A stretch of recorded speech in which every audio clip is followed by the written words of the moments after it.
think that woman gets out of the daylight. And I'll tell you why. Privately, I've seen her. I can see her out of every one of my windows.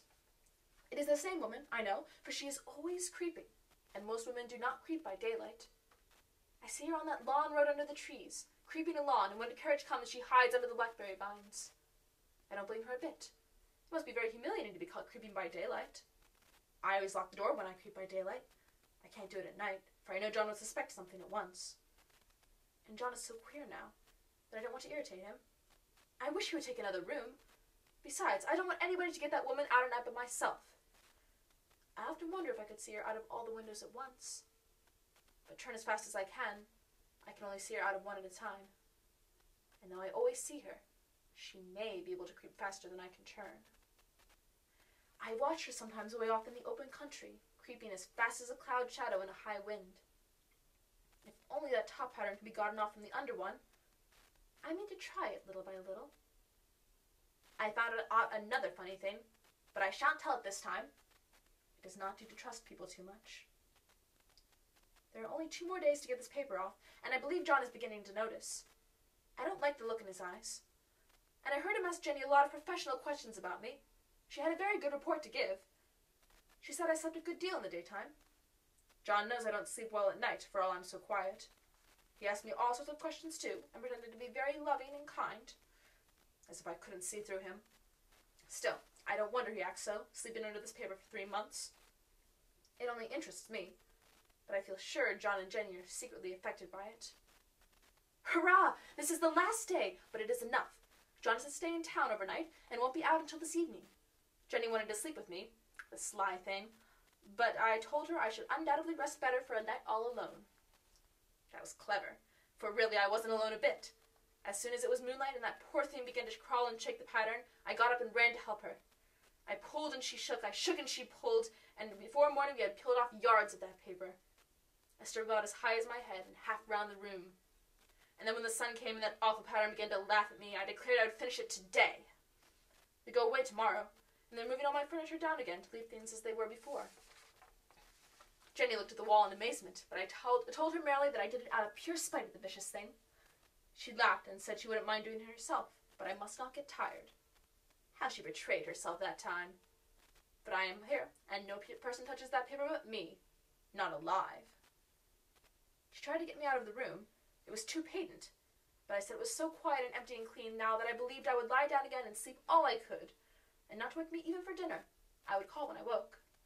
So now she is gone, and the servants are gone, and the things are gone, and there is nothing left but that great bedstead nailed down with the canvas mattress we found on it. We shall sleep downstairs tonight, and take the boat home tomorrow. I quite enjoy the room, now it is bare again. How those children did tear about here! This bedstead is fairly gnawed. But I must get to work. I have locked the door and thrown the key down onto the front path. I don't want to go out, and I don't want to have anybody come in till John comes. I want to astonish him. I've got a rope up here that even Jenny did not find. If that woman does get out and tries to get away, I can tie her. But I forgot I could not reach far without anything to stand on. This bed will not move.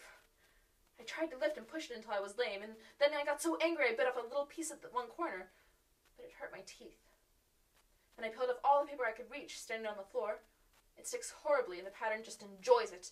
All those strangled heads and bulbous eyes and waddling fungus growths just shriek with derision. I'm getting angry enough to do something desperate. To jump out of the window would be an admirable excuse, but the bars are too strong even to try. Besides, I wouldn't do it. Of course not. I know well enough that a step like that is improper and might be misconstrued. I don't like to look out of the windows even. There are so many of those creeping women, and they creep so fast. I wonder if they all came out of that wallpaper as I did. But I am securely fastened now by my well-hidden rope. You don't get me out in the road there. I suppose I shall have to get back behind the pattern when it comes night, and that is hard. It is so pleasant to be out in this great room and creep around as I please. I don't want to go outside. I won't, even if Jenny asks me to. For outside you have to creep on the ground, and everything is green instead of yellow. But here I can creep smoothly on the floor, and my shoulder just fits in that long smooch around the wall, so I cannot lose my way. Why, there's John at the door. It is no use, young man, you can't open it. How he does call and pound. Now he's crying for an axe. It would be a shame to break down that beautiful door. John dear, said I in the gentlest voice, the key is down by the front steps under the plantain leaf. That silenced him for a few moments. Then he said, very gently indeed, open the door, my darling. I can't, said I. The key is down by the front door under the plantain leaf. And then I said it again, several times, very gently and slowly, and said it so often that he had to go and see.